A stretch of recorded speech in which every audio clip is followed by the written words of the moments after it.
My Eddie Van Halen tribute.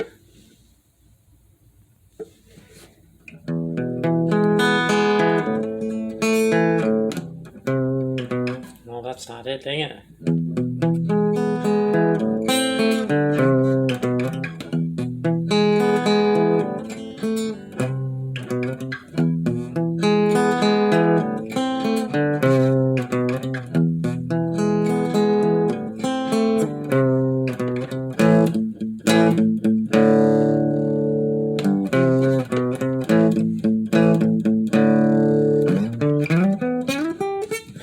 Yeah, I can't play Eddie. He's on a totally different level than me.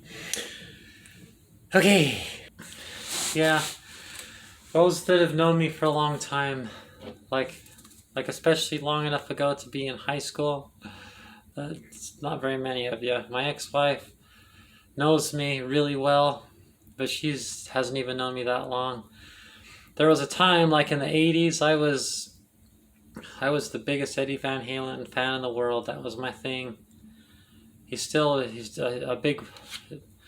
I'd probably listen to more Dio and Amy Winehouse and stuff realistically these days, but he's in my bloodstream. He's always been a part of my life since I was like 13, 14. So, of course, I bawled my eyes out when he died. That was a big deal to me and a lot of other people. So, thought I would start with a couple of Van Halen songs as my tribute because I love Eddie Van Halen. Eddie, I love you. I'll miss you. There's no chance in hell I'm ever gonna forget you or the good times I had. Oh my gosh. I actually got kicked out of school because I would ditch school to go listen to Van Halen. I'd go steal a bottle of Jack Daniels from the grocery store, and then I would go to the rec center where there was a pool table, and I would put on my Angus Young type hat like on Pinocchio, or they'd smoke cigars and play pool and drink beer, and I'd chug my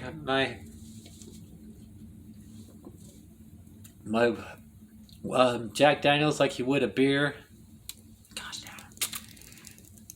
Obviously, I can't even do the beer these days. That was a long time ago. I used to grab bottles of Jack. I was like the high school alcoholic. I'd put a bottle of Jack Daniels in my mouth, just like David Lee Roth and Michael Anthony. Just you'd see I used to do that stuff. I was just, Van Halen was my life.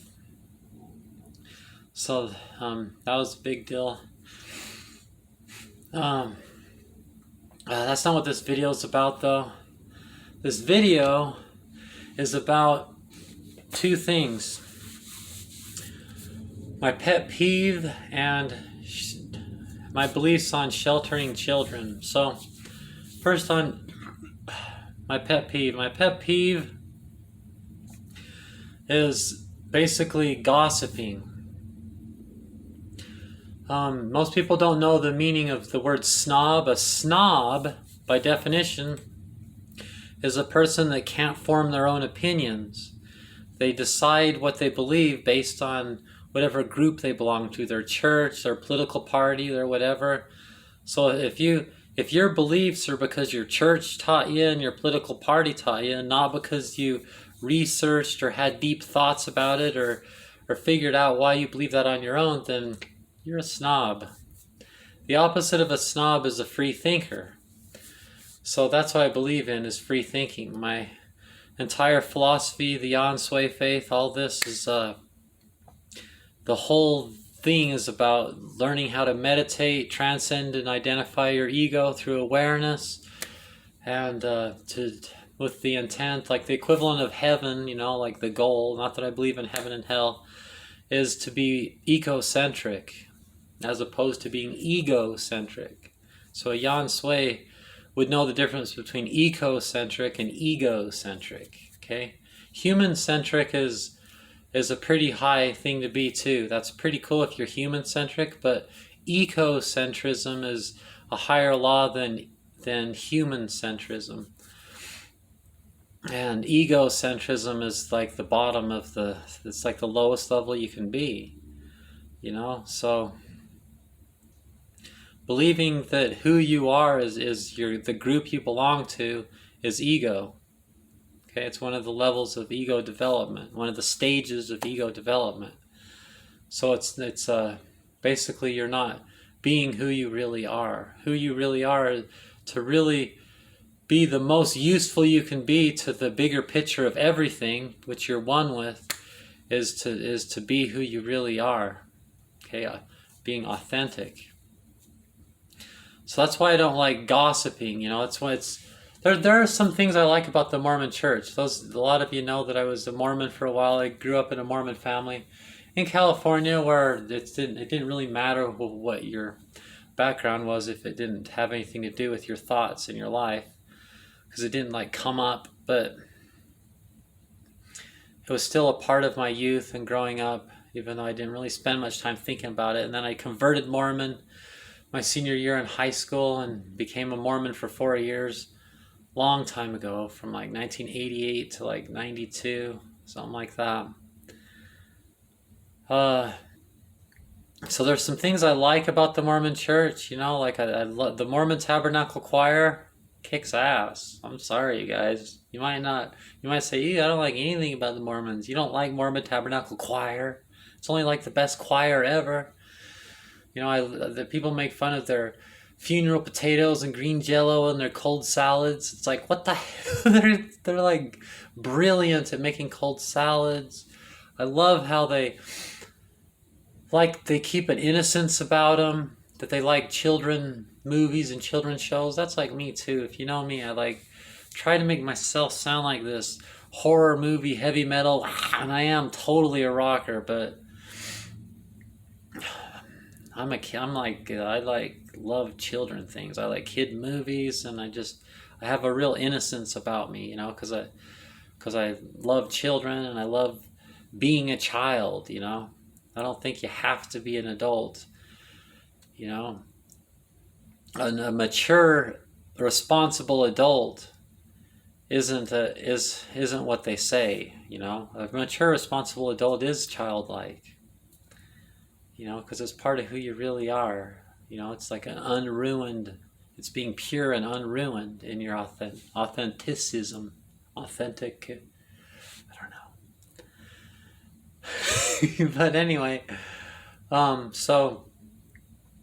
So there, because you got to say good things if you're going to say bad things. But like, to make an example of the Mormon Church, their worst side is exactly what I can't stand the most about people. And it's not just Mormons that do it, but they worship gossip. They even believe it's the Holy Ghost. I believe in God, who is the Father, the Son, and the Holy Ghost. Who's the Holy Ghost? It's this warm feeling I get when I gossip, either with other people or listen to them gossip on the pulpit the first Sunday of every month. And I feel the Holy Ghost when I say, when I hear Mormons gossip, I feel the Holy Ghost. And it's like, yuck. Can you believe that gossip is no different than any other concept that makes up the divine? That's disgusting. How could you believe that? That's exactly what I can't stand, okay? When you're at a bus stop and there's people and they're like comparing notes and forming opinions together as a group, it's like, ooh, yuck. If you're forming your opinions based on like the small talk and like the social, like, yeah, because like that's to be ignorant, because that means you can't see through it. Like, what, have you guys never dropped LSD? Have you even smoked cannabis before? Like, have you ever done anything that shows you how fake everything is? How could you not know how fake everything is, you guys? Okay? Oh my gosh. The reason people compare notes at the bus stop and then form opinions together is because they're snobs. And I'll post a link in the description box of a short video. I'll do 2 videos about snobs, you know? Because that's really in a quick way to say what I'm trying to say is that what I don't like are snobs, and what I do like are free thinkers. Okay, so what they're doing is they're trying to make themselves feel special. They're saying, like, a common one, you don't hear it as much anymore, but it used to be tattoos. Obviously, if you guys know me, I'm like covered from head to toe in tattoos. Not very many on my legs. I have one on my ankle, but everywhere else, they're just everywhere. Tattoos all over my body. And you've heard those people at the bus stop say, you know what the problem with the world is these days? It's them kids and their damn tattoos. They try to get a job and they don't get the job, and they're like, why didn't I get that job? You know, they don't. Why should they get the job when they're covered head to toe in tattoos? And then the person next to him goes, I think that's true too. People with tattoos shouldn't be able to get jobs. What are they thinking? And then they blame everybody else but themselves. They're the ones that chose to get a bunch of tattoos. It's like, you know, those of us that have eyes that can see are just like, you guys don't even believe that. You're just saying that because you're like, it's a way to make you feel like you're one with that person. And then if you both blame your problems on the same thing, you're just comforting each other. It's like it's like 69. It's like you're just jerking each other off, you know? And and you don't care. It's egocentrism. It's narcissism. You don't care who you hurt. You don't care if what you're saying is true or not. You see it nowadays. You see it with transgender people. You know, you'll get like not Bill Bellamy, but what's his name? I don't know. You get like these like famous people and the comedians and stuff, and not most of them. Most famous people are pretty nice to transgender people, but they sell us out. You know, like people out there like. Everybody respects them. Is such a good person. They've got a family and children, and they're just such good people, and they're rich and successful. And who are you? You know, they're awesome and successful and everything. And then they're like, you know, I don't believe in racism. I believe in, you know, this and that. And they believe in all the right things, and they're all good. And then all of a sudden, they, you know, but man, it's these damn transgender people. And it's like, oh, they're like super awesome, and they understand why you shouldn't pick on black people or why you shouldn't pick on, you know, this and that. But yet then like in the very next breath they like pick on transgender people. You know what I mean? That's the same behavior. You know, they're building themselves up. They're enjoying this esteemed place people have put them at. And where they've even put themselves at, and they're like, oh, it's true. I am a really good person, and everybody thinks so, and I'm just such a good person. And then because there's like no transgender, we're like 1% of the population. We're such a small group of people that why not, if you got to pick on someone to make yourself one with other people and to feel good about yourself, why not pick on transgender people since there aren't any transgender people? You know, but that's just like, that's that same behavior, you know, that's that whole, the gossiping, I feel the Holy Ghost. It's like, dude, that's not who God is, dude. That's not true. So that's my pet peeve is snobs and people that don't know how to form their own opinions, but they're just so scared of who they are and scared of people, what they think, and so they're just so anxious to be part of something, and they don't care who they hurt. They're just gonna try to get away from what they're scared of and become a group because they're scared of being alone, and just the comfort, you know, that whole behavior. That's that drives me crazy. I hate that. I admire people that are free thinkers, that research things and can have really deep thoughts, not borrowed deep thoughts, but deep thoughts because they had them, you know. And that's why I encourage people to smoke cannabis, you know, because like if you seriously are like, oh, what the fuck is she talking about? You know, get stoned and get just blasted stoned and your eyes are just red and everything, and go hang out in public where there's cops walking around and everything, and just like go talk to a cop just totally stoned, you know, do something and just just like feel what that feels like, you know. Then you'll see what I mean. You'll learn a lot about what things are really about and how everything's so fake, you know. It's just gross. It's just, you know, but at the same time, everybody's on a journey and everybody's where they need to be and are hopefully progressing towards learning what they need to learn, and that's just where they are in their personal development. So jobby with them, you know, they're doing the best they can. It's my job to love them and appreciate it, no matter if I'm in a better place than them, like a more advanced stage of ego awareness and ego development than they are. The only reason I could be where I am is because I used to be where they are. And since time is an illusion, they're me, you know, like I would be doing the same thing if I were in their shoes, you know. But it doesn't make it any less annoying, because it just seems like, you know, can't you guys just see? Can't you, like, it's a choice you make. You say, I'm not going to be a snob, I'm going to be a free thinker, you know. And the other thing I want to bring up is sheltering children. So I live in Utah. Here, even the non-Mormons, even the tweaker, like even like the people that are, you know, they're like, yeah, legalize marijuana and this and that and everything. You talk to them and they're like, oh, yeah, I believe in legalizing prostitution, legalizing marijuana, legalizing this, doing that. And it's like, me too, awesome. I believe in that. I believe in like freedom of religion, freedom of speech, all these things. And then they're like, oh, but I also believe in sheltering the children completely, not letting them see anything. It's just complete, total sheltering of children.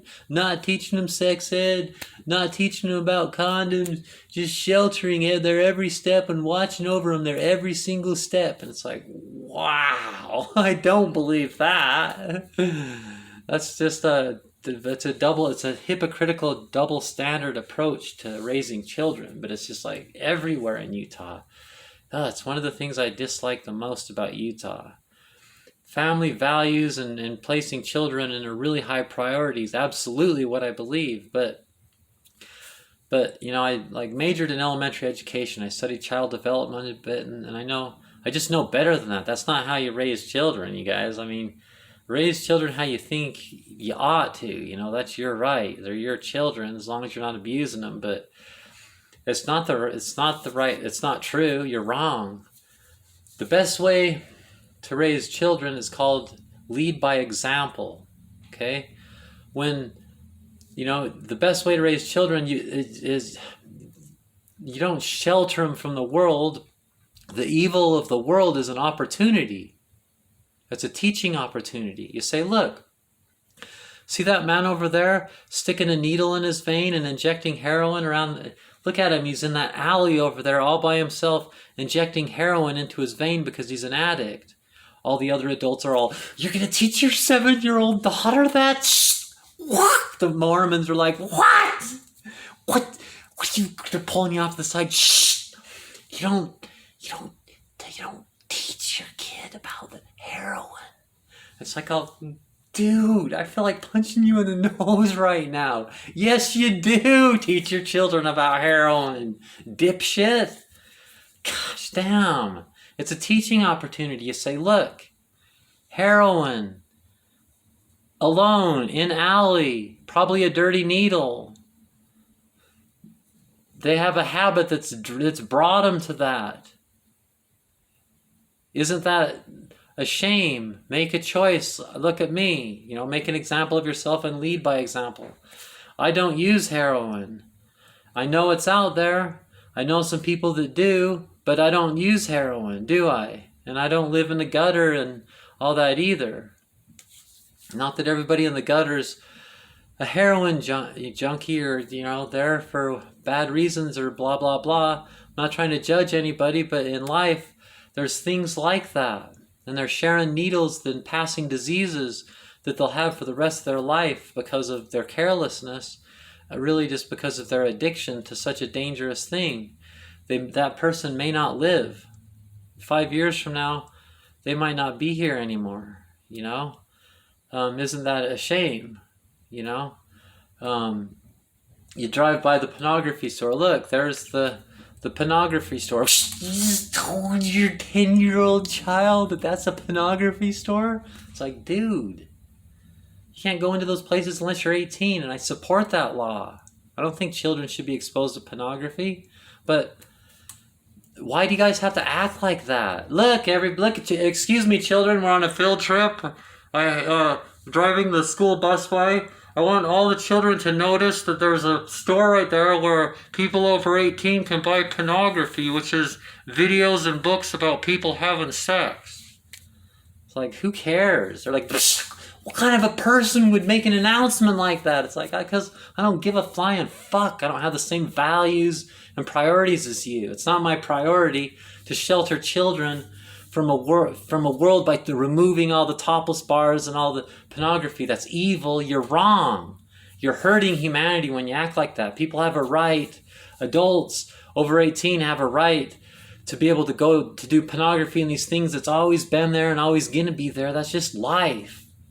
You teach your children, say, look, there's too much of a good, too much of anything is bad, I suppose that topless bars, pornography, all those things could be used in a good way, but you just have to kind of make a personal choice and know that it can be taken too far. And some of the stuff is inappropriate. Some of it has violence in it and abuse, and some pornography has even like rape and violence and bad things in it. Obviously, you wouldn't want to put those things in your head, because then you're going to start being turned on by those things. People are, shh, you said turned on. You don't teach your children that a human can be turned on sexually. It's like, dude, yes you do. You be open and you talk to your children. It's like, and then they're all, dude, you're drinking a beer in front of a child. It's a beer in front of a child. It's like, dude, I'm of age, and I'm drinking a beer, not 15 of them. And I haven't drank a beer for a long time. Like, what if I'm doing it the right way? It's good for you.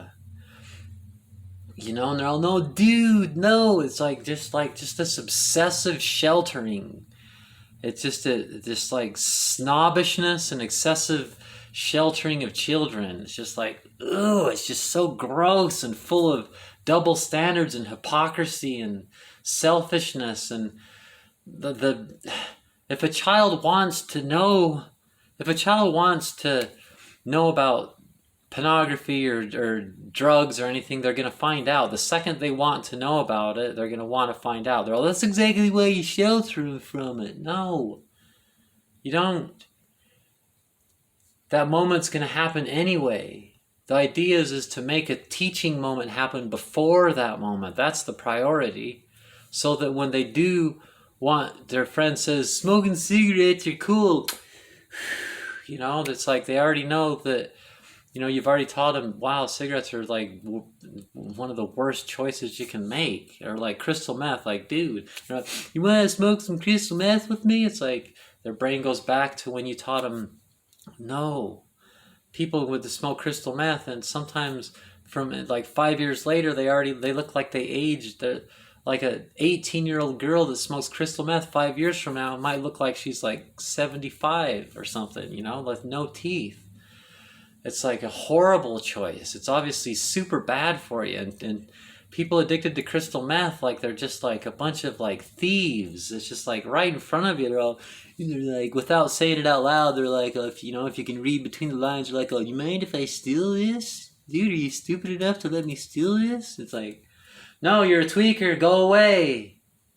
Or if you're like one of them, you're like, oh, I'm so uncomfortable.